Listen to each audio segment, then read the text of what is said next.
तो नमस्कार दर्शक बंधु, आज तोरी तो सीरियल आपण आज देखिए कि से रूही चिकी को चाकराणी कर रखिब। तो संपूर्ण घटनाटी को जानापी भिडटी को शेष पर्यंत देखूँ। आज रूही कहब तुम्हें मैंने कहीं एठू जापर ना, तुम्हें मैंने समस्ते एठी ही रहा जहाँ कहि तुम्हें मैंने से ही कर उठ कहले उठब आ बस कहले बसब।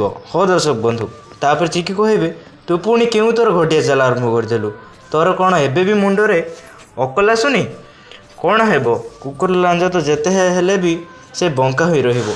रूही कहब ए इडियट, आज तुम मैंने हेलो ए घर चाकर आ से बुढ़ी कामिनी पई मु तो गोटे स्पेशल चाकरी रखी।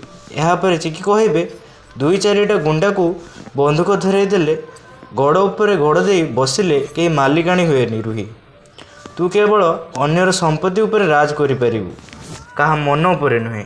रूही कहे चुप कर, मालिक उपर हाथ उठेले कि जवाब देले तार हाथ ता जीव को ए रूही से काटी दी थाए।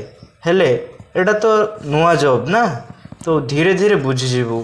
तो आपण मानक कौन लगुच, कौन से रूही चिकी को ता गोड़ तले चाकर कर रखिब?